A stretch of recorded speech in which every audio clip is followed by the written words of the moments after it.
Hey everyone, Chris from Hindsight here with some gaming news. Nintendo Direct has dropped this morning with some fresh announcements and what to expect for the Switch in the upcoming months. Super Mario Maker starts us off and it's looking absolutely amazing. I literally picked up the first one on Wii U yesterday as the rumors swirled around about the news, and I'm having a blast playing online through the fan-made levels, along with making my own. Here we are shown a bunch of new items and it just looks so much better than the original. Of course, I will miss how easy it is to arrange and create with the Wii U stylus on the gamepad. Switch does have the touch screen, but drawing in the courses felt a lot more natural. Still, definitely looking forward to this new rendition and even more to play with this time, so it should be a lot of fun. We also got a glimpse at the next Marvel Ultimate Alliance. I played the original 2 games in the series, not a whole lot, but think of it as superhero Diablo. This time an updated roster looking closer to the current representations of the characters.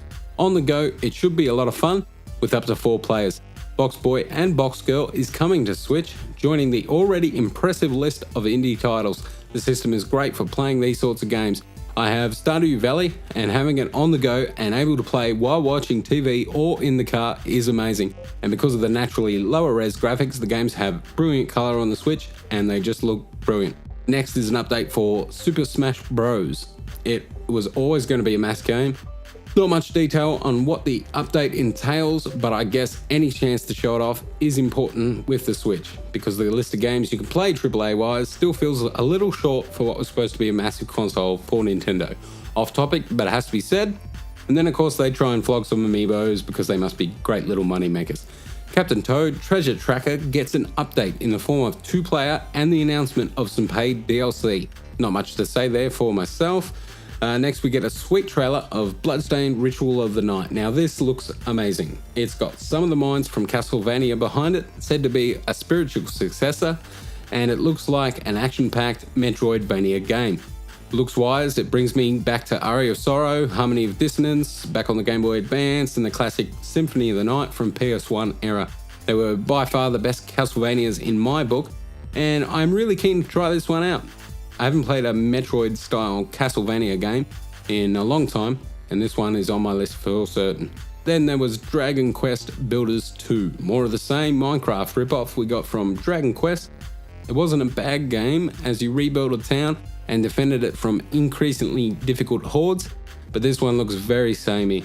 Also, there's Dragon Quest XI Definitive Edition coming. I love Dragon Quest, mostly on the DS. The DS 2D games were my favourite and my first played. 4 and 5 and 6 are just great RPGs, but the 3D games never drew me in as much. I think for me these games were better when they were condensed like they are in the 2D worlds. 3D makes the world space feel a lot emptier to me, but that's my opinion. Here there is an option to play 2D, so I may pick it up if I'm not busy trekking into my backlog.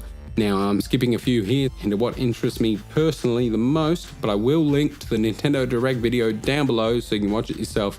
I have to mention Rune Factory 4 Special, which I have the original of on 3DS, and it is a great game. Harvest Moon style with more battling and monster taming. If you haven't picked it up on the 3DS, do give this a shot on Switch.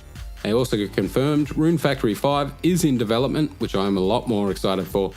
We also saw Yoshi's Crafted World. It will always be Yoshi to me, but Yoshi's new game is looking like a nice kid-friendly platforming Yoshi game with the usual movement systems and gameplay in effect. Holy crud, Switch finally gets a real Fire Emblem. People have been assuredly waiting for this. I'm keen to finally dip my toe into the series. Having not played one myself, I may go so far as to pick up Awakening before then on 3DS. This should be one great tactical RPG. It'll be nice to have another to go along with my Mario and Rabbids Kingdom Battle game.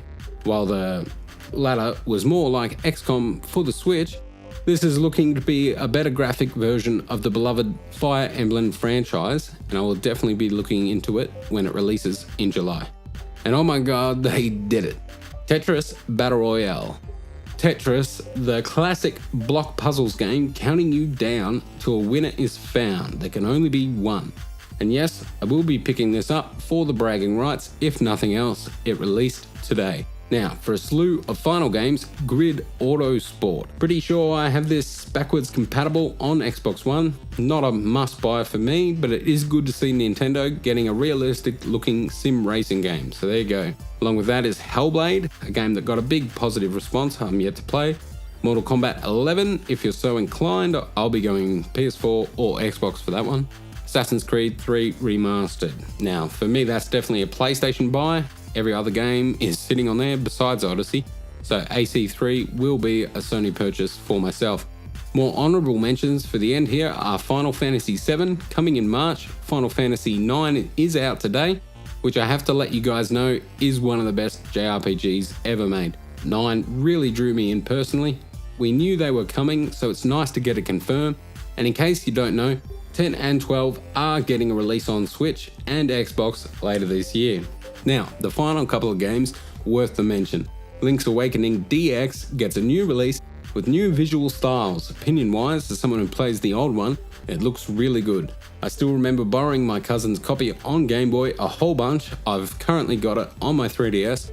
Probably not a must-buy for me, but if you've held back until now, do jump on this one. It'll be the definitive version, I'm sure. The graphics look nice, but I am a fan of the original artwork. Finally, Astral Chain, probably the most exciting looking game and a new IP. I'm liking the Devil May Cry Nier Automata style fighting game here a lot, and it looks interesting story-wise, I suppose, though it'll be the gameplay that will make or break a game like this. It's definitely one to look out for and keep an eye on as its development furthers. This has been Chris at Hindsight News. Link to the full Nintendo Direct in the description and also my Patreon account. I've got my first patron earlier today, so thank you very much for the support. We'll be back with more news, reviews and impressions soon, with hopefully streams to come. Until then, peace out and cheers.